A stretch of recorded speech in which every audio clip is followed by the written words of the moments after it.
4월 26일 일부 예배를 하나님 앞에 드립니다. 우리 다 같이 기도하시겠습니다. 하나님 감사합니다. 오늘도 우리에게 거룩하고 복된 주일을 허락하신 것 감사드립니다. 코로나 사태 이후 2개월 만에 또 3개월 만에 처음 드리는 예배입니다. 주님이 예배를 기뻐 받아주시고 이 예배를 통해 성령의 회복이 일어나게 하옵소서. 감사드리며 예수님의 이름으로 기도드립니다. 아멘. 아멘. 자, 우리 찬송가 20장 찬양합니다.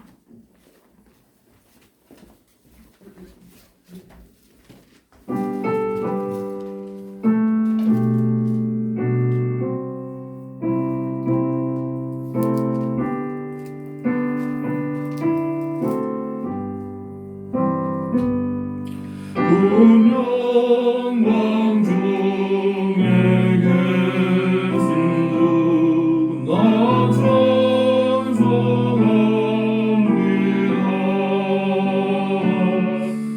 영원히 계신 주 이름 나 찬송합니다.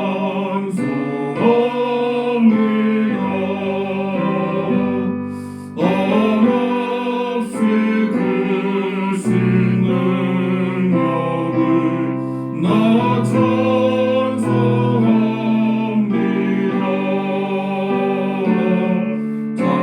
참되고 이쁜 은혜는 나 찬송합니다. 온 천지 창조하시던 그 말씀이 있어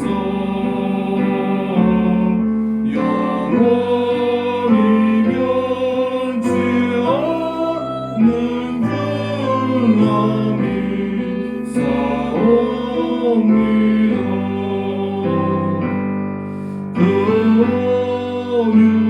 온유하신 주음성 날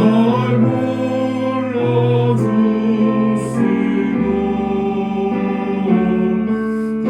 그 품에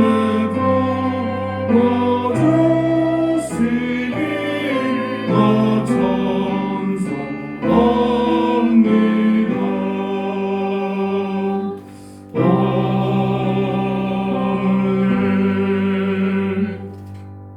338장 제안드립니다.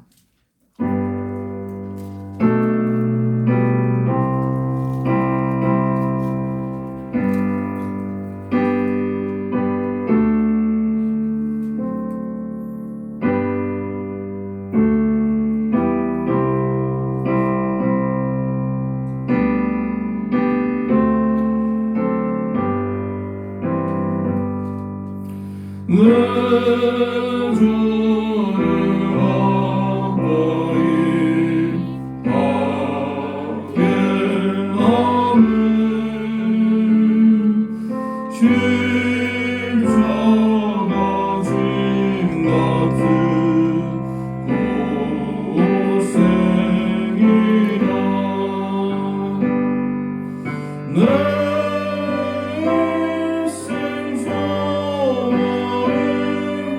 늘 찬송하면서 주께 돌아가기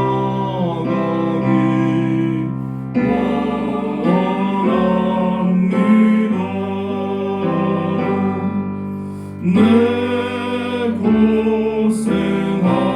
고생하는 것 옛 여동이 돌베개 메고자 가왔습니다.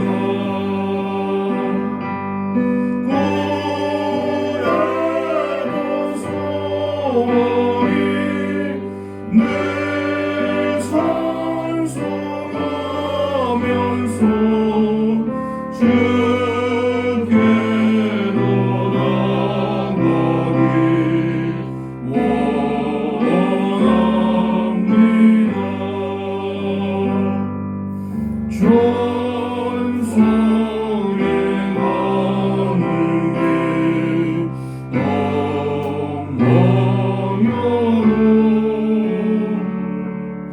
생명길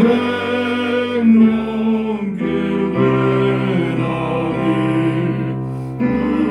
은혜로다 천사를 부르니 늘 찬송하면서 주께로 나가기 원합니다. 야곱이 함께로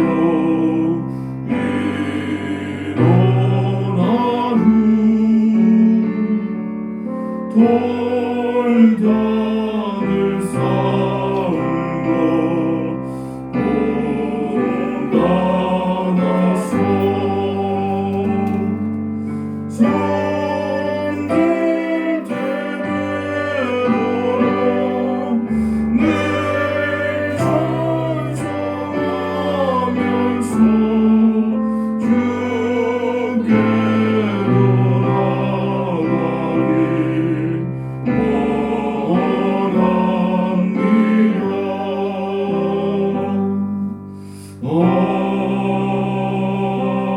아멘.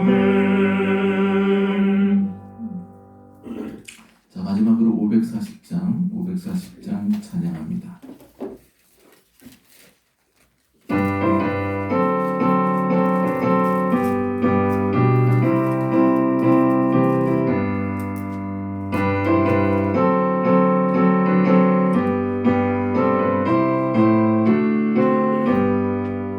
주의 음성을 들으니 사랑한단 말이세 믿는 마음으로 주께 나오니 나를 영접하소서 내가 매일 십자가 앞에 너 가까이 가오니 으세 주의 흘린 보배 비로소 나를 경계 하소서 주의 넓으신 은혜 베푸사 나를 받아주시고 나의 몸은 주의 뜻같이 되게 하여 주소서 내가 매일 십자가 앞에 더 가까이 가오니 으세 주의 굴린 보배 비로소 나를 젊게 하소서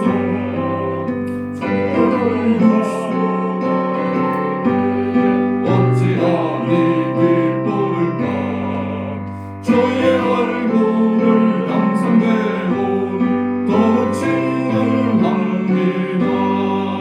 내가 매일 십자가 앞에 더 가까이 가오니 으세 주의 흘린 보배 비로소 나를 젊게 하소서 우리 구주의 넓은 사랑을 증명할 자 없으며 주가 주시는 참된 기쁨도 헤아릴 수 없도다 내가 매일 십자가 앞에 더 가까이 가오니 으세 주의 흘린 보배 비로소 나를 젊게 하소서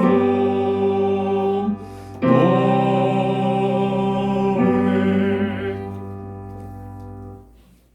우리 이종호 집사님께서 기도 인도해 주십니다.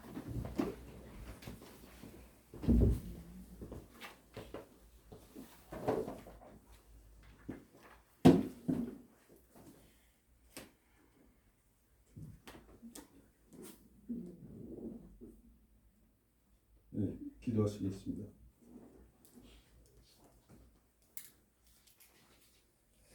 언제나 저희와 동행하시는 살아계신 하나님 아버지, 주님의 거룩하신 이름 앞에 찬양과 경배를 올려드립니다.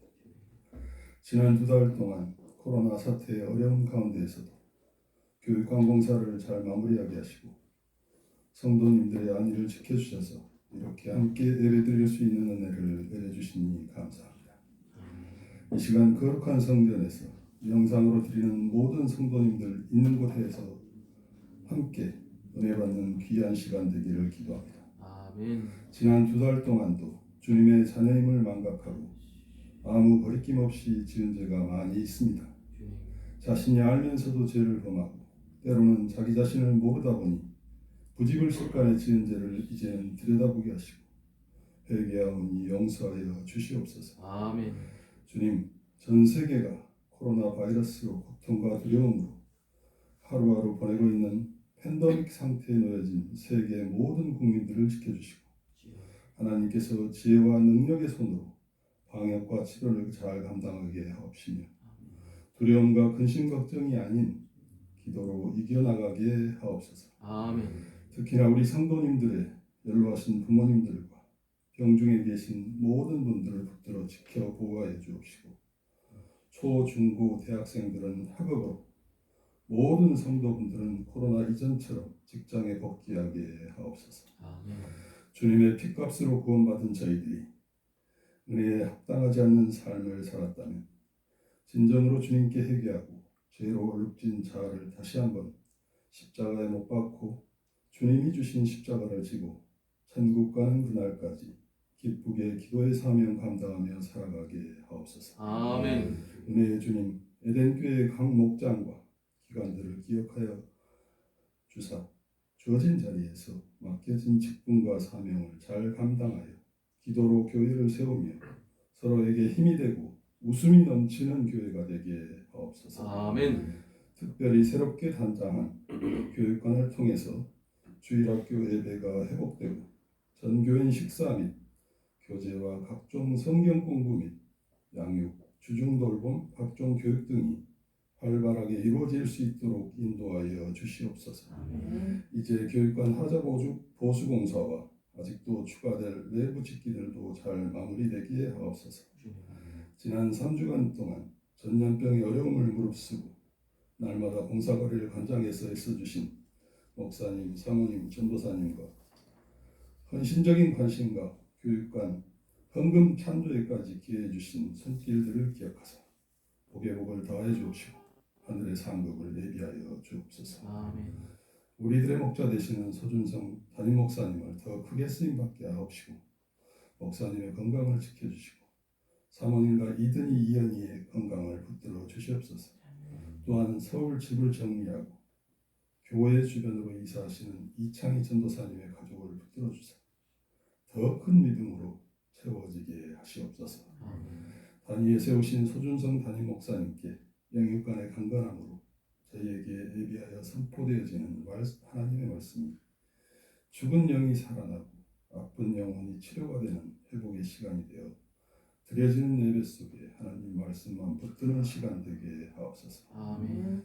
에덴 교회를 사랑하시는 주님, 에덴 교회를 통해 이루시려는 비전을 알게 하시고 그 비전을 위해 눈물의 기도와 성도들의 헌신과 성도들의 열정이 더욱더 살아나게 하시며 기도와 눈물을 통하여 각자의 자리에서 사명 감당하여 하나님의 나라가 이루어지는 날까지 성도들이 하나가 되어 서로 협력하여서 기도하는 에덴인들이 되게 하옵시며 다음 주에는 더 많은 성도님들이 함께할 수 있도록 인도하여 주옵소서. 오직 하나님께만 영광 올려지기를 기도드리며 존귀하신 예수님의 이름으로 기도합니다. 아멘.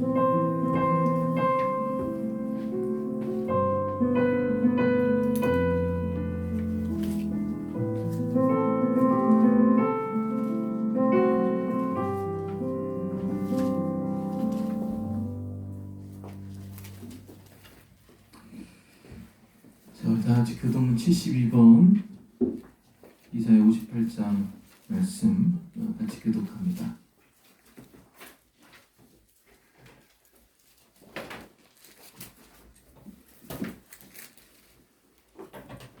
제가 먼저 읽습니다. 내가 기뻐하는 금식은 흉악의 결박을 풀어주며 멍에의 줄을 굴러주며 압제당한 자를 자유하게 하며 모든 멍에를 꺾는 것이 아니느냐. 또 줄인 자에게 내 양식을 나누어 주며 유리하는 빈민을 지배드리며 헐벗은 자를 보며 힘비며 또 내 볼을 위하여 스스로 숨지 아니하는 것이 아니겠느냐.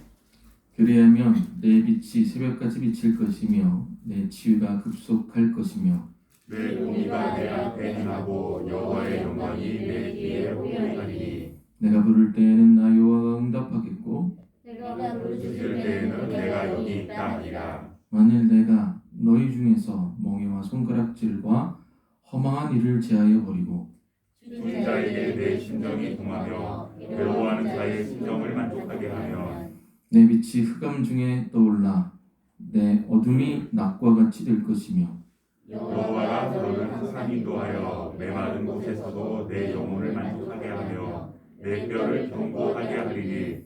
너는 물된 동상 같겠고 물이 끊어지지 아니하는 샘 같을 것이라. 아멘. 우리 사도신경으로 작게 신앙 고백합니다. 나는 전능하신 아버지 하나님 천지의 창조주를 믿습니다. 나는 그의 일하신 아들 우리 주 예수 그리스도를 믿습니다. 그는 성령으로 잉태되어 동정녀 마리아에게 자라시고 본디오 빌라도에게 고난을 받아 십자가에 못 박혀 죽으시고 장사된 지 사흘 만에 죽은 자 가운데서 다시 살아나셨으며 하늘에 오르시어 전능하신 아버지 하나님 우편한 데 계시다가 거기로부터 살아있는 자와 죽은 자를 심판하러 오십니다. 나는 성령을 믿으며 거룩한 공교회와 성도의 교제와 죄를 용서받는 것과 몸의 부활과 영생을 믿습니다. 아멘. 자, 우리 주보를 보면서 교회 소식을 함께 나누겠습니다.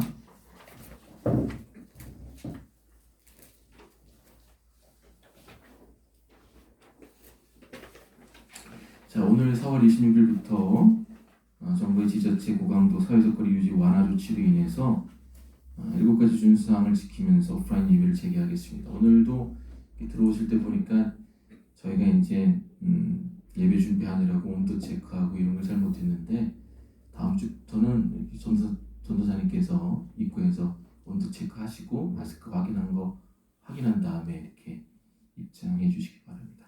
여러분 앞에 놓여져 있는 종이 팻말 앞에 가급적 앉아주시고 정부 공고는 처음에는 2m였는데 1에서 2m로 좀 완화가 됐습니다. 그래서 제가 이제 홈페이지에도 올린 것처럼 부천시 문화예술관 과장이 전화가 와서 목사님 그 완화 조치하고 이제 행정명령이 처리됐지만 가급적이면은 이 7가지를 잘 지켜서 예배 드려달라고 곰곰이 부탁을 했습니다.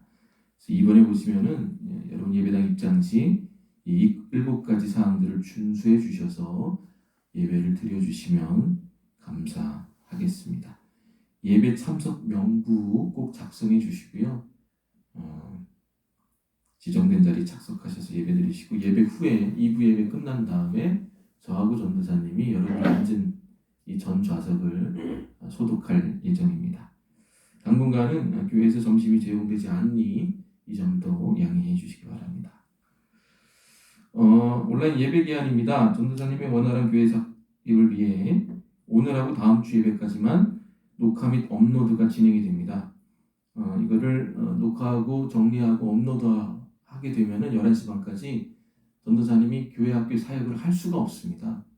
그래서 오늘하고 다음 주는 아이들이 적게 오는 관계로 지금 어거지로 이렇게 진행을 하는데 저희가 뭐 이렇게 영상 장비가 있는 것도 아니고 그것을 할 수 있는 교인도 계시지 않기 때문에 이걸 오프라인을 드리면서 대형 교회처럼 이렇게 온라인을 같이 드린 데에는 무리가 상당히 따릅니다. 그래서 다음 주까지만 같이 병행을 하고 5월 10일부터는 예전에 우리 청년들이 녹음해가지고 이 녹음본을 예배에 올린 것처럼 그 사이트에 올린 것처럼 녹음본을 제공하도록 하겠습니다. 그래서 정말로 오프라인 예배에 참석하기 어려운 분들은 좀 상황적으로 늦게 올라오겠지만 그 녹음본을 들으면서 예배를 하시고 어느 정도 개인적인 시간이 되면 오프라인 예배에 함께 동참해 주시면 감사하겠습니다. 다음 주부터 교회학교 예배가 체육관이 아닌 교육관에서 드려집니다. 오늘은 체육관에서 드리고요. 다음 주부터 어제까지도 이제 보수 공사를 했기 때문에 아직 바닥이 경화되지 않았습니다. 다음 주부터 예배 드리고요. 다음 주에 교육관 관련 안수집사 회의를 2부 예배 후에 바로 교육관에서 진행을 합니다. 이거 말고 기본적인 헌당 예배 언제 할 거, 기물 구입, 또 간판, 문구 이런 것들을 어떻게 할 것인가 대략적인 것들을 또 정해야 빨리 저희가 또 이것들을 하기 때문에 이 세 가지 안으로 우리 안수 집사님들 모이고 이 세 가지 안에 대해서 여러분 또 고민하시고 다음 주는 집사님들이 2부 예배를 가급적 참석해 주셔서 예배 후에 잠깐 회의하고 파하도록 하겠습니다. 저희는 오늘 가정교회 지역 모임 때문에 모든 교육자가 참석을 합니다. 나머지는 주보를 참조해 주시기를 바랍니다. 자, 오늘 말씀 읽겠습니다. 오늘은 열왕기상 7장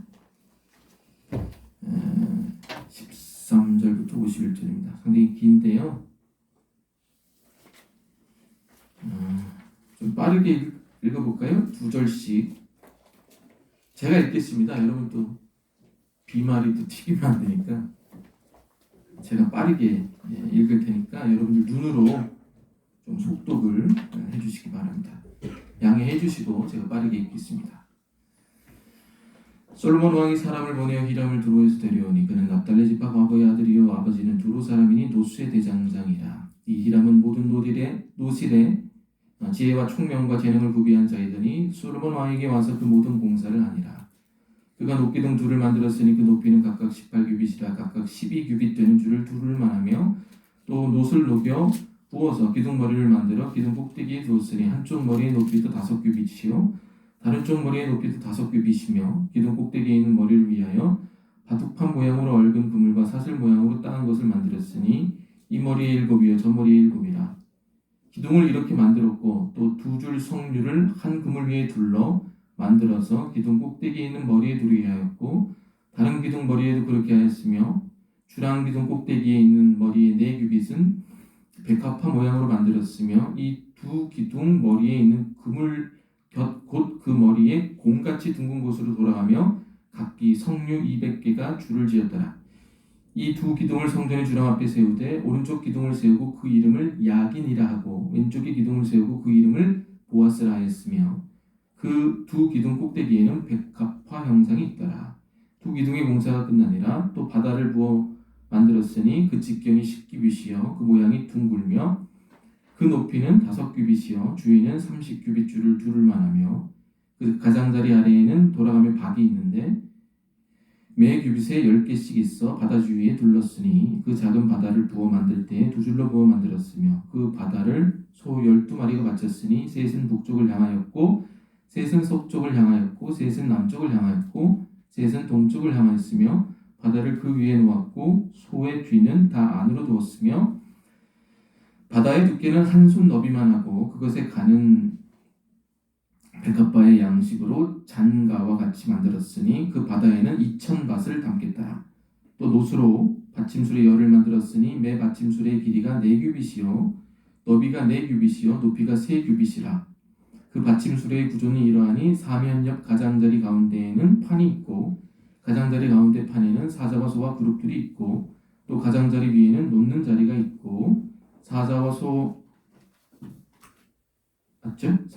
아래에는 화환 모양이 있으며 그 받침술에 각각 4 놋바퀴와 노축이 있고 받침술의 4발 밑에는 어깨 같은 것이 있으며 그 어깨 같은 것은 물두멍 아래쪽에 부어 만들었고 화환은 각각 그 옆에 있으며 그 받침술의 위로 들이켜 높이가 1규빗 되게 내민 것이 있고 그 면은 직경 1규빗 반 되게 반원형으로 우묵하며 그 나머지 면에는 아로새긴 것이 있으며 그 내민 판들은 네모지고 둥글지 아니하며 그 4바퀴는 옆판 밑에 있고 바퀴축은 받침술에 연결되었는데 바퀴의 높이는 각각 1규빗 반이며 그 바퀴의 구조는 병거 바퀴의 구조 같은데 그 축과 태와 살과 통이 다 부어 만든 것이며 받침술에 4 모퉁이 어깨 같은 것 4이 있는데 그 어깨는 받침술과 연결되었고 받침술의 위에 둥근 테두리가 있는데 높이가 반 규빗이요 또 받침술에 위에 버팀대와 옆판들이 받침술에와 연결되었고 버팀대 판과 옆판에는 각각 빈 곳을 따라 그룹들과 사자와 종려나무를 아로새겼고 또 그 둘레에 화합 모양이 있더라. 한번 쉬겠습니다.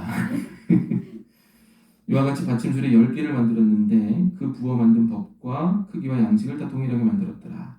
또 물두멍 10개를 노수로 만들었는데 물두멍마다 각각 40밭을 담게 하였으며 매 물두멍의 직격은 4규빗이라 10받침술에 위에 각각 물두멍 하나씩이더라. 그 받침술의 5은 성전 오른쪽에 두었고 5은 성전 왼쪽에 두었고 성전 오른쪽 동남쪽에는 바다를 두었더라. 히람이 물두멍과 부삽과 대접들을 만들었더라. 이와 같이 히람이 솔로몬 왕을 위하여 여호와의 전에 모든 일을 마쳤으니 그 기둥들과 그 기둥 꼭대기 공 같은 머리들과 또 기둥 꼭대기의 공 같은 머리를 가리는 그물들과 또 그 그물들을 위하여 만든 바 매 그물에 두 줄씩 기둥 위에 공 같은 두 머리를 가리게 한 성류 400개와 또 10개의 받침술에 위에 10개의 물두멍과 한 바다와 그 바다의 아래에 소 12마리와 속과 부삽과 대접들이라. 히람이 솔로몬 왕을 위하여 성전에 이 모든 그릇을 빛난 노스로 만드니라. 왕이 요단 평지에서 숫꽃과 사르단 사이에 찾은 흙에 그것들을 부어내었더라.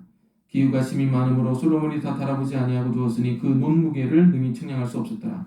솔로몬이 또 여호와의 성전 모든 기구를 만들었으니 곧 금단과 진설병의 금상과 내소 앞에 좌우로 5씩 둘 정금 등잔대며 또 금꽃과 등잔과 불집게며 또 정금 대접과 불집게와 주갈과 숟가락 불을 옮기는 그릇이며 또 내소 곧 지성소문의 금 돌적이와 성전 곧 외소문의 금 돌적이더라.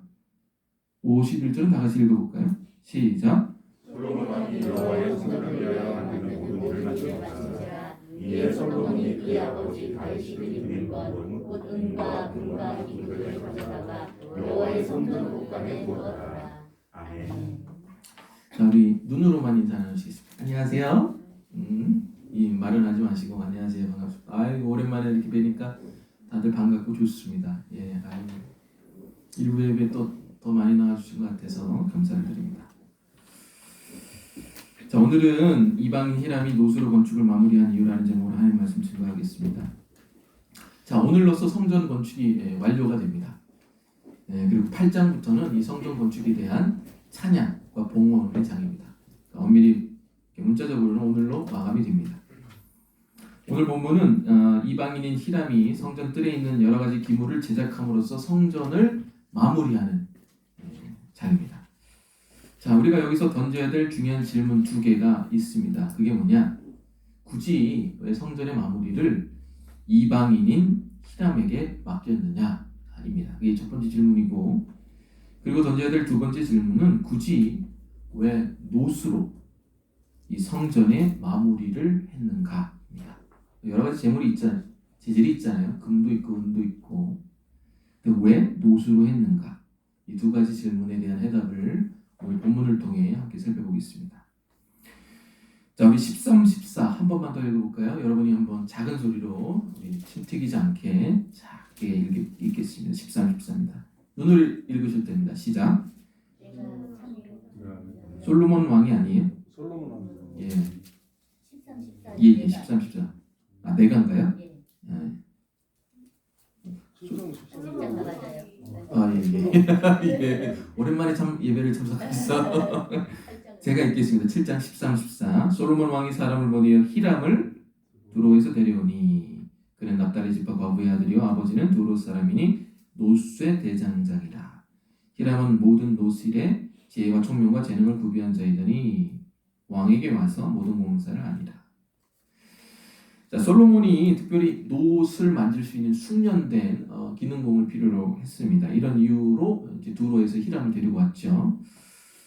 특별히 여기 나온 히람은 이 5장에 나온 두로왕 히람하고는 동명이인입니다. 이 구분을 하셔야 돼요. 5장에 나온 사람은 두로왕 히람이고 오늘 7장에 나온 사람은 기술자 히람입니다. 둘 다 동명이인이고 두로 사람입니다. 구분하시기 바랍니다. 이건 뭐 장신대 시험 문제 많이 나옵니다. 특별히 이 성전 건축이라는 큰 프로젝트에 이름이 같은 사람이 2명이 참여했다는 건 좀 얄궂은 일이기도 하죠. 의미심장한 일이기도 하고. 자, 그렇다면 이 사람이 어떤 사람이냐? 14절에 보면 히람은 어떤 사람이에요? 납달리 지파 과부의 아들이라 소개되어 있습니다. 아빠는 두로 출신이죠. 제가 예전에도 얘기했지만 근대에 들어와서는 엄마가 유대인이고 남편이 외국인이면 자녀가 유대인입니다. 왜? 교육은 누가 시키지? 엄마가 시켜요. 그래서 아빠가 유대인이고 엄마가 외국인이면 그 자녀는 유대인이 아닙니다. 쳐주질 않아요. 원래는 이제 이 근대에서 이렇게 적용이 되는 거고 이제 옛날 고대에서는 엄마 아빠 둘 다 뭐야 돼? 유대인이어야지 자녀가 유대인이 됩니다. 그러니까 엄밀하게 이 히람에게는 이제 누구 쪽으로? 엄마 쪽으로는 이제 유대인의 피가 흐르지만 엄밀하게 얘기해서는 히람은 어떤 사람이에요? 외국인이라는 거예요. 두로 사람이라는 겁니다. 외적으로는 외국인이죠. 그러면서 엄마의 교육을 통해 이스라엘의 정체성을 갖고 있는 약간 두 개를 다 겸비한 사람이라는 겁니다. 나중에도 보겠지만 히람이 만든 게 이 성전에 들어가는 기물 전체를 다 만들었어요. 이 한 사람이 다 만들었다는 거예요. 여러분 이게 한 사람에게 모든 것들을 맡기는 게 웬만한 믿음 갖고는 이렇게 불가능한 일입니다. 그것도 뭐예요? 성전이잖아요. 그렇잖아요. 네? 보통 이렇게 보면은 우리도 이제 성전 공사할 때 각 어떤 전문가에게 맡기는데 물론 뭐 히람도 전문가지만 자 그럼 이 하나님이 이런 중요한 기물을 만드는데 왜 순수 이스라엘 백성을 쓰지 않고 두로의 피가 섞인 이방인을 사용하셨을까? 이게 팩트 아니겠습니까? 예. 왜 성전 공사의 마무리를 이방인의 손에 맡겨서 마무리를 짓게 하셨는가를 오늘 우리가 하나님 앞에 물어야 될 궁극적인 질문이라는 겁니다. 자, 그 첫 번째 이유가 뭐냐? 히람이 가지고 있는 탁월한 능력 때문에 그렇습니다. 14절의 말씀처럼 히람은 어떤 것에 대해서? 놋에 대해서는 아주 탁월한 전문가적 식견을 갖고 있는 사람입니다.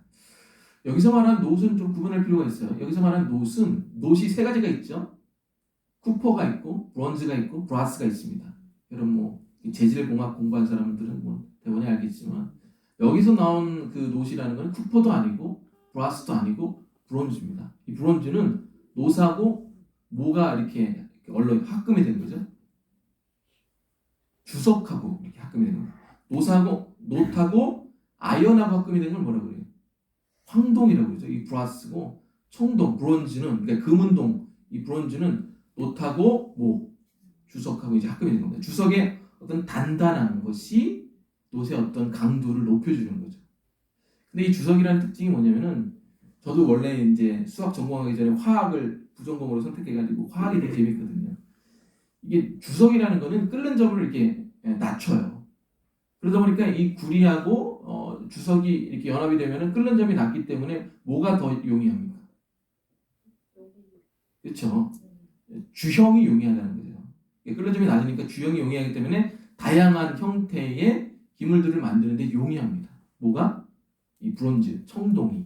그래서 여기서 나온 놋은 쿠퍼도 아니고 브라스도 아니고 청동인 브론즈라고 이해를 하시면 됩니다. 그래서 뭐 여러 가지를 만들죠. 그릇도 만들고 돈도 만들고 무기도 만들고 그리고 성전 건축물까지 만들게 됩니다. 그럼 성전의 중요한 기물을 왜 놋으로 만들었을까?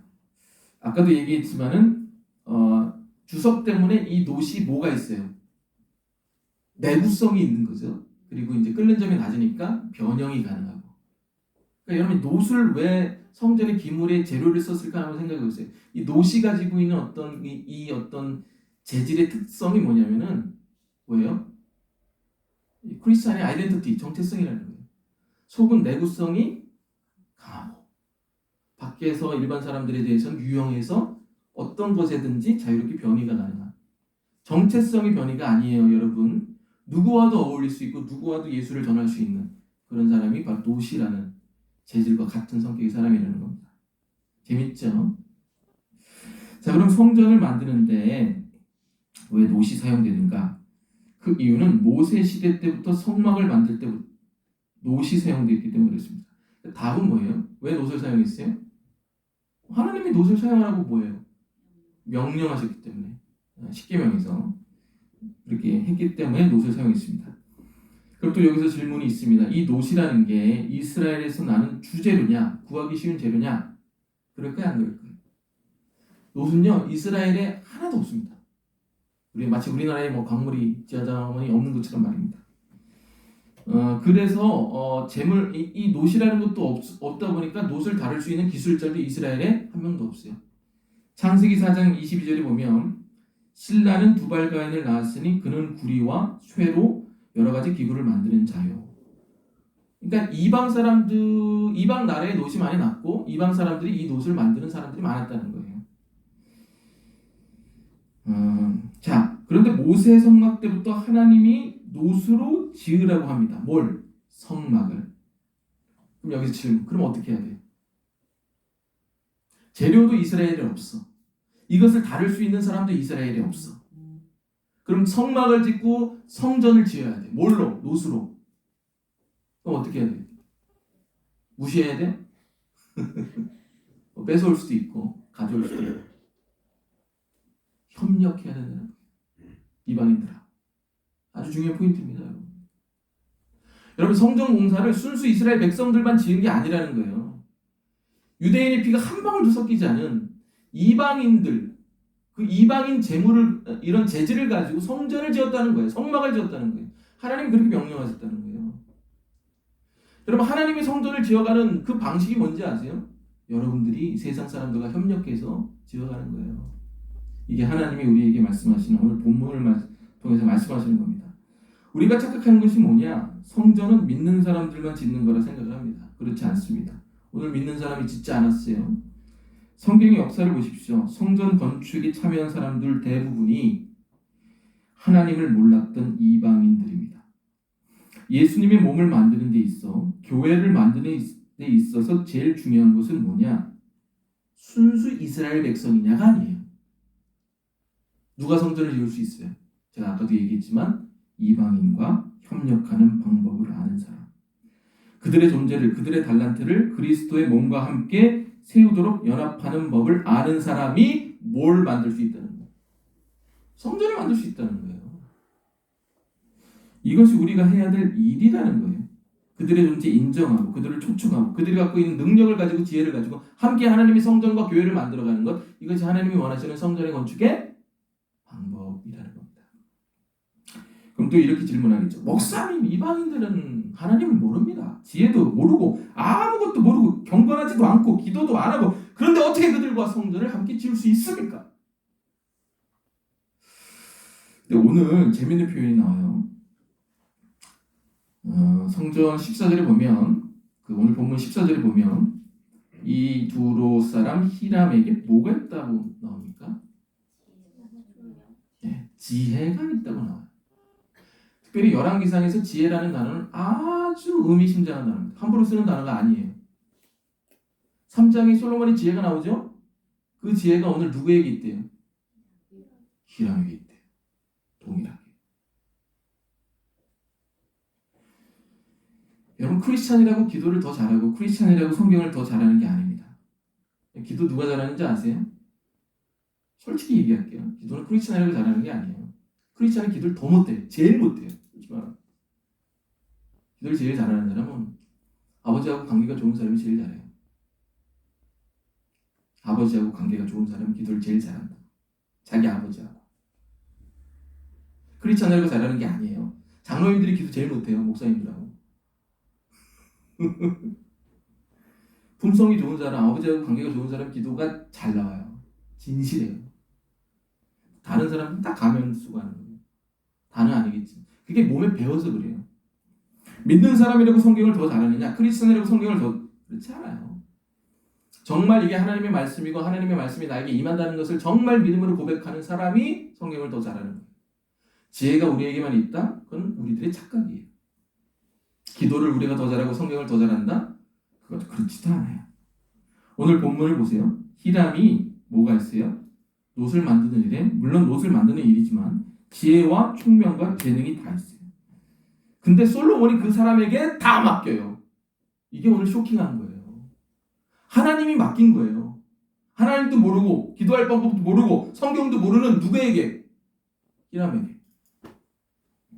왕상 3장에 쓰였던 솔로몬에게 주셨던 하나님의 지혜가 솔로몬에게는 어떻게 나타났어요? 재판을 통해서 나타났죠. 근데 하나님이 히람에게 주셨던 지혜는 무엇으로 나타났습니까? 노수를 만드는 데 나타난 거예요. 그 지혜와 그 지혜가 어떻게 된 거야? 연합해서 불이 튀겨서 뭘 만든 거예요? 성전을 만든 겁니다. 여러분, 우리가 이 교회 안에서 이럴 수 있어요. 저 사람 나랑 이렇게 달라. 그럼 뭐예요? 대부분 무시하죠. 겉으로는 무시 안 해요. 속으로 무시하죠. 욕하고 판단하고.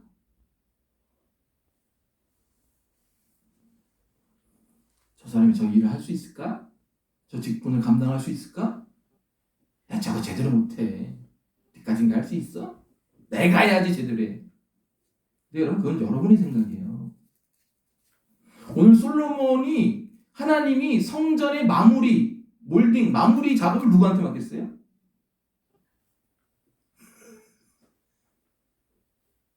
전통 유대인? 성전을 한 번도 밟아보지 않은 이스라엘이라는 족속을 한 번도 모르는 히람에게 다 맡겨버렸어요. 그게 뭘 얘기할까요? 그리고 그 사람에게 뭘 줬어요? 지혜를 줬어요. 성령의 능력을 줬다.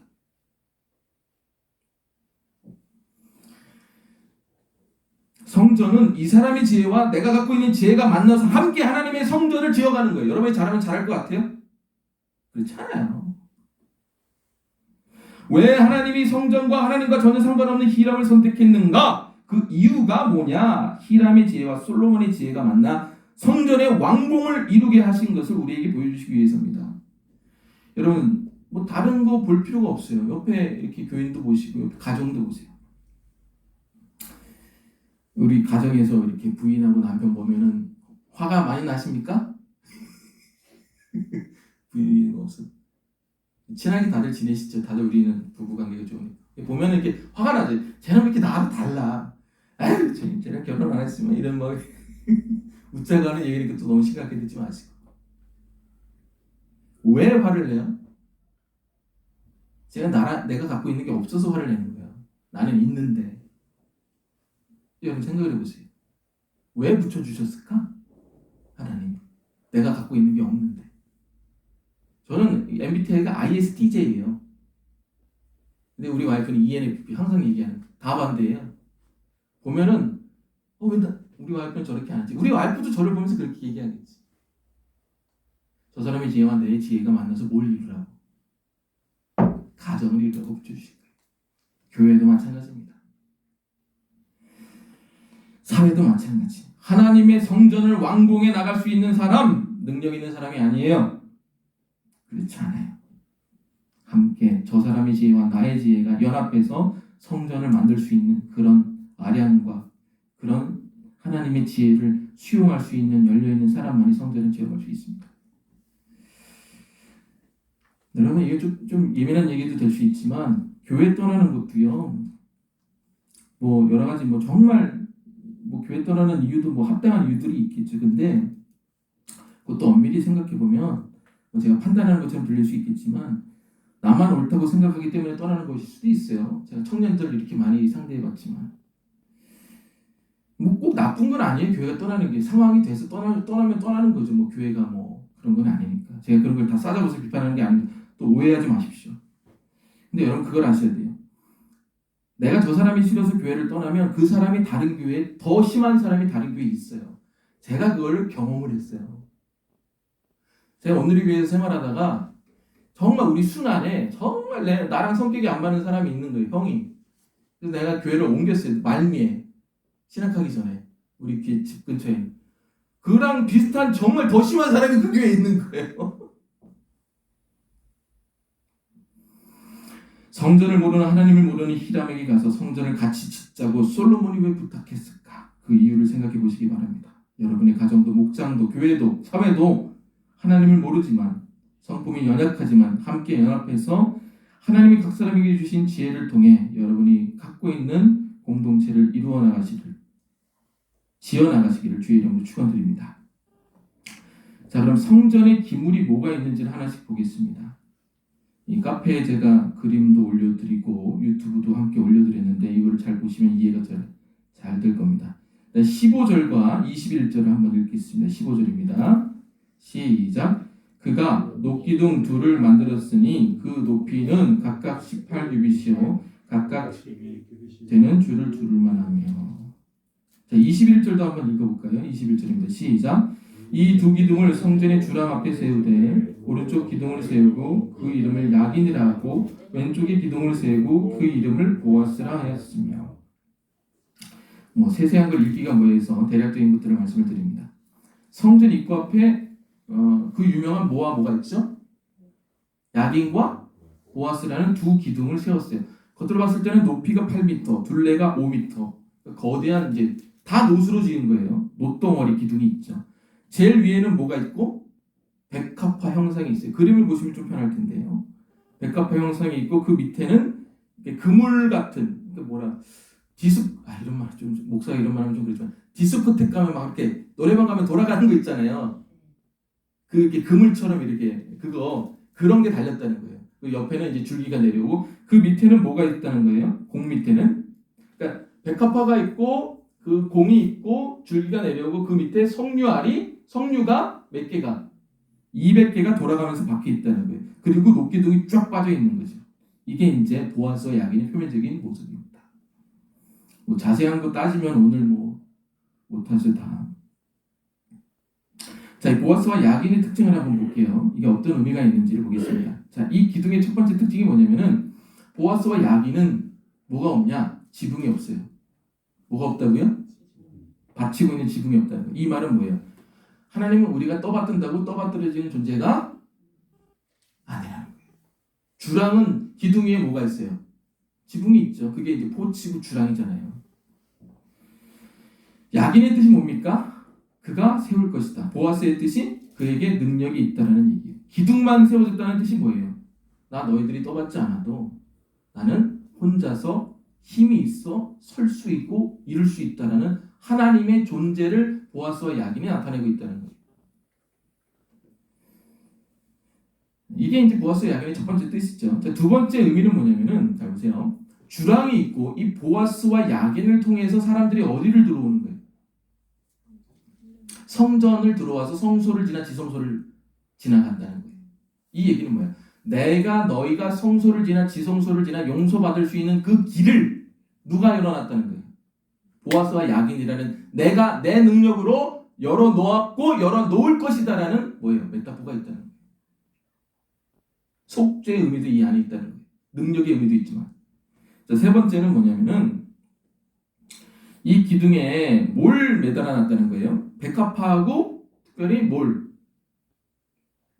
석류를 200개를 매달아놨잖아요. 두 개는 좀 의미를 해볼 거 있죠.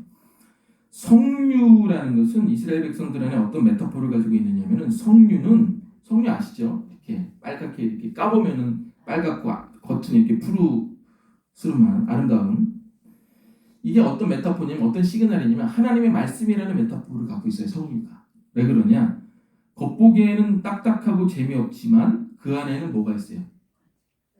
과즙이 막 있는 살아있는 하나님의 말씀이 있다는 거예요. 그래서 이스라엘 백성들에게 석류라는 건 다 하나님의 말씀이라는 메타포예요.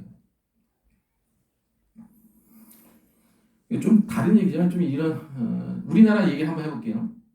우리나라 신학교에서는요 헬라어하고 히브리어를 잘 안 가르쳐요. 헬라어하고 히브리어가 뭔지 아시죠? 성경이 기록된 언어예요. 헬라어하고 히브리어는 입학할 때 계절학기 때 딱 한 과목 가르쳐요. 중급 헬라어라고 있어요. 인터미디어 그릭이라고. 그것도 가르치긴 하는데 그것도 중급이 아니에요. 초급이에요. 제가 좀 부끄러운 얘기를 할게요. 전체 목회자 중에 좀 심하게 잡으면요. 이 한국의 전체 목회자 중에 한 3%만 성경 원문을 읽을 수 있어요.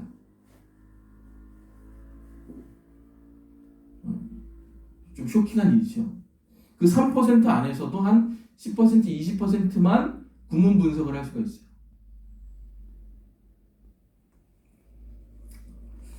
제가 왜 유학을 갔는지 아세요?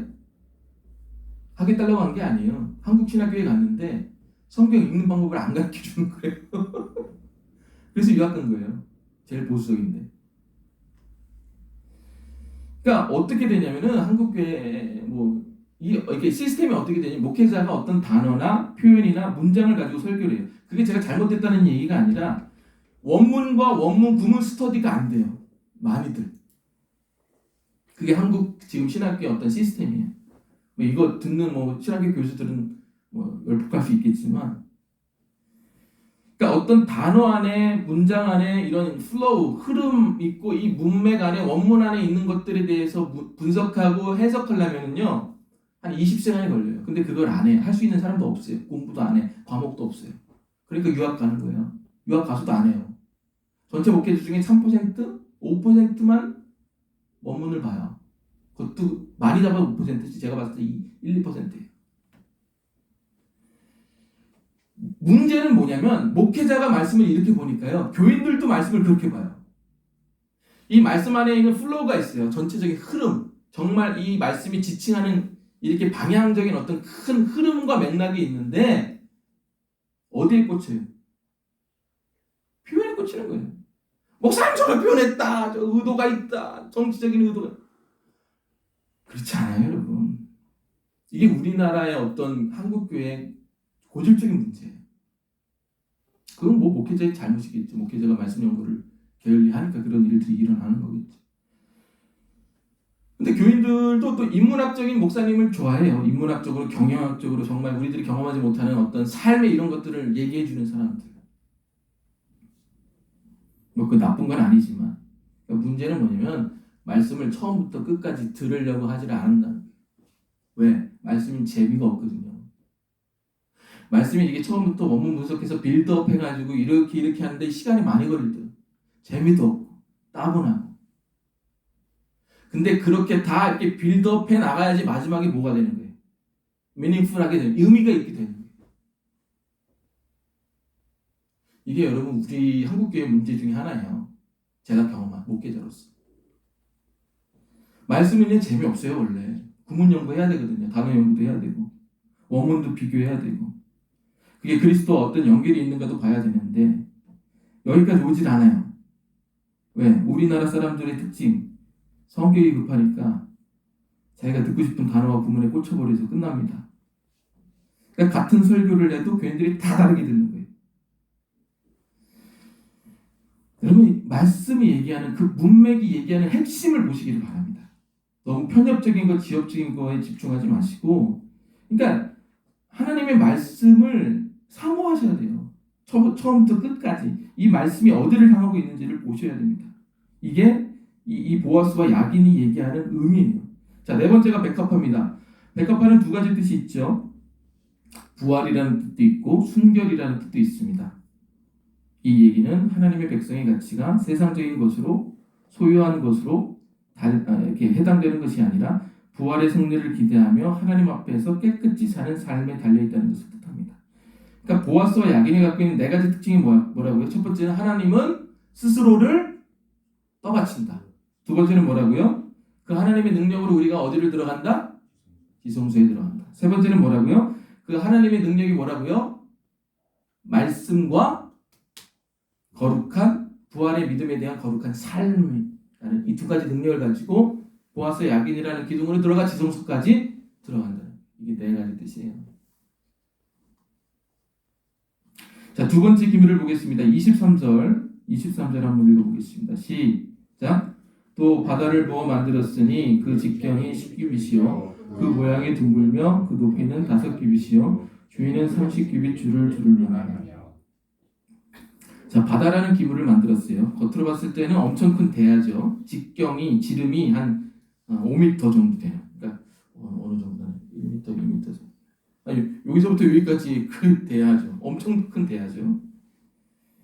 그것을 12마리의 소가 이렇게 3마리씩 동서남북으로 받치고 있죠. 자, 바다라는 것의 뜻을 한번 볼게요. 표면적인 의미가 뭐죠? 사람들이 뭘 씻을 수 있어요? 손과 발을 씻을 수 있는 클렌징하는 그런 개념이죠. 처음에 성막이 있을 때는 뭐가 있었어요? 성막 안에 뭐가 있었죠? 물두멍이라는 게 있었어요. 번제단과 성소 사이에 물두멍이 있어서 제사장이 성소에 들어가기 전에 물두멍에 손을 씻어서 거룩한 제사를 드리기 위해서. 그건 누구만 썼어요? 제사장만 썼어요. 목적이 뭐예요? 제사를 온전히 드리기 위해서. 바다는 목적이 달라요. 제사를 드리기 위해서 손을 씻는 게 아니에요. 어디에 들어오기 위해서, 어디에 있기 위해서, 성전 뜰에 있기 위해서는 물을 씻어줘요. 예배드리기 위해서 손세정제 하듯이 성전 뜰에 있기 위해서는 바다에서 손을 씻어야 돼요. 누가 씻는 거예요? 제사장이 씻는 게 아니라 누가 씻어요? 이 성전에 들어오는 모든 사람이 다 씻을 수 있어요. 그러니까 대상과 목적이 어떻게 되는 거예요? 더 확대가 됐다는 거예요. 그게 바다의 첫 번째 의미예요. 누구나 그리스도에게 와서 다 자기 죄를 씻을 수 있다는 게 이 바다가 가진 특징이에요. 자, 두 번째 의미가 뭐냐면 바다는 어떤 의미냐? 여러분 이스라엘 백성들이 출애굽할 때 어디를 건넜습니까? 홍해 바다를 건넜죠. 바다라는 건 구원의 메타포예요. 시그널이에요. 그러니까 우리는 바다를 보면 우리 여름 휴가 언제 갈까 이런 걸 생각하겠지만 이스라엘 백성들 바다를 보면 어떤 생각이 돼요? 하나님이 우리를 구원하셨지라는 생각을 한다. 세 번째 의미는 뭐냐? 하나님의 완벽한 통치를 의미합니다. 신약에 보면 베드로가 바다 위에서 막 이렇게 빠져가지고 허우적댔잖아요. 그때 바다 위를 누가 걸어오십니까? 예수님이 걸어오잖아요. 바다가 어떻게 돼요? 잠잠해지죠. 그게 뭐예요? 하나님의 완벽한 통치와 주권을 의미합니다. 바다가 가지고 있는 세 가지 뜻이 뭐라고요? 첫 번째, 누구나 깨끗해질 수 있는 속죄. 두 번째, 하나님의 구원. 세 번째, 하나님의 통치와 주권이라는 세 가지 뜻을 갖고 있다는 겁니다. 자, 세 번째 기물은 받침 수레죠. 이동식 수레입니다. 물두멍 10개죠. 특이한 거는 성전을 다 휘둘렀죠. 이 얘기는 뭐예요? 성전의 어느 방향에 와도 뭐 할 수 있다는 거예요. 너희가 다 씻을 수 있다는, 너희가 다 세례받을 수 있다는 겁니다. 자, 네 번째 기물이 뭐죠? 번제단에서 쓰이는 부사, 그릇, 번제단까지. 이 모든 것을 지금 다 누가 만들었다는 거예요? 히람이 만들었다는 거예요. 번제단에 쓰이는 것들, 바다, 기둥, 그러니까 노수로 만들 수 있는 모든 것은 다 히람이 만들었어요. 여러분 제가 서두에서 왜 히람인가라는 설명을 드렸죠? 하나님의 의도가 있는 거예요. 하나님의 성전을 여러분이 그렇게 만들어가기 원하신다는 거예요. 그리고 두 번째 질문이 뭐라고 그랬어요? 왜? 왜 하필이면 뭔가? 무엇인가라는 걸 질문하실 때. 노은요, 아까도 제가 얘기했지만은 내구성이 강해요. 그래서 뭘로 만들어요? 이 당시 고대 지방에서는, 중동 지방에서는 노수로 만드는 게 딱 두 가지, 대표적인 두 가지가 있어요. 방패, 놋방패가 있고, 이 성문을 노수로 만들어요. 그래서 들어오질 못하게, 내구성이 강하게. 왜 그러냐? 놋은 이렇게 강해요. 내구성이 강하고 물론 끓는 점이 낮아지긴 하지만 잘 타지도 않고. 이 놋에 대한 메타포를 얘기를 한번 해볼게요. 여러분 모세, 시간이 많이 없는데 벌써 31분이네요. 우리 민수기에 보면 모세가 이렇게 그 뱀이 나와가지고 이렇게 백성들을 물잖아요. 그때 모세가 뭘 들어요? 놋뱀을 들어요.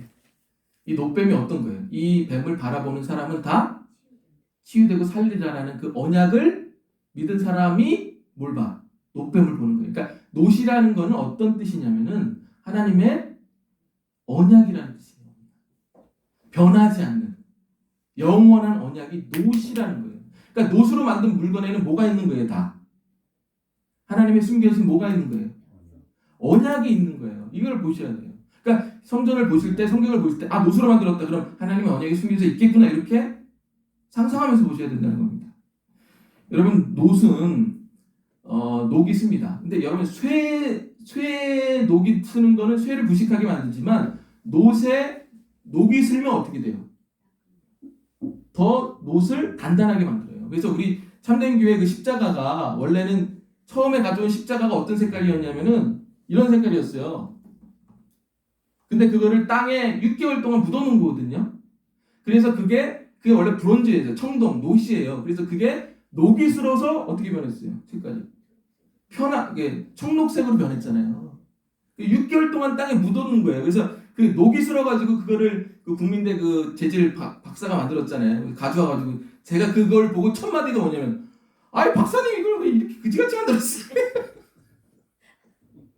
모르니까 무식하니까 제가 무식하니까 그렇게 말하는 거예요. 왜 이렇게 녹슬게 만들었으니까 그분이 뭐라고 해요? 이게 무엇이에요 목사님? 놋은요, 녹이 슬면 뭐예요? 더 단단해지고 예뻐져요. 이러는 거예요. 제가 그때 알았어요. 노시라는 거의 재질. 노는요, 녹이 슬면 더 단단해지고 예뻐집니다. 언약은요, 여러분들이 기억하고 묵상하고 계속 의지하면 의지할수록 여러분의 삶에서 어떻게 돼? 더 단단해지고 내구성이 있어서 여러분의 삶을 지지하고 끝까지 인도하는 하나님의 능력이 된다는 겁니다. 여러분, 이 노수에 엄청난 의미들이 다 숨겨져 있는 거예요. 노수로 뭘 만들었는지 보세요. 노수로 뭘 만들었어요? 첫 번째, 번제단 만들었죠. 번제단은 어떤 의미예요? 하나님이 우리의 죄가 어떤 모양이든 다 그리스도의 희생 제물로 인해서 사해 주신다. 두 번째, 노수로 만든 게 뭐예요? 바다죠. 네가 어떤 것이든지 나의 은혜로 세례받고 구원을 얻는다는 거예요. 뭐예요? 십자가의 언약이고 구원의 언약이에요. 세 번째, 노수로 뭘 만들었어요? 모든 다윗의 기물을 만들었잖아요. 보아스와 야긴이 뭐예요? 그가 세우신다라는 이 문구가 어디 있어요? 다윗 언약이 있잖아요. He will establish his kingdom. 라는 이 문구 자체가 다윗 언약이 있다는 거예요. 그게 뭐예요? 내가 너를 통해 하나님의 나라를 세우겠다는 언약이 이 노산에 있다는 거예요. 다른 것은 다 불타요. 없어져요. 사그라져요. 녹슬어서 뭉개져요. 그러나 노은 녹이 슬으면 더 예뻐지고 단단해지는 거예요. 그게 언약이 가지고 있는 특징이라는 겁니다. 우리가 가지고 있는 세 가지 언약이 이 히람이 만든 모든 기물 안에 있다는 거예요. 십자가의 언약, 번제단. 두 번째 뭐의 언약? 구원과 부활의 언약, 바다가 세례가 구원이니까. 세 번째, 우리에게 다윗의 후손이 그 후손이 하나님의 나라를 세우겠다는 다윗의 언약도 누구한테 있는 거예요? 우리에게 다 있다는 거예요.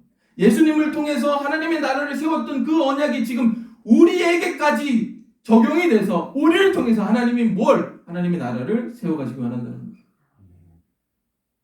노수로 왜 만들었을까? 그 언약, 이 세 가지 언약을 붙들고 여러분 주변에서 하나님의 나라를 만들어 가기 위해서 노수로 만든 겁니다. 사랑하는 여러분,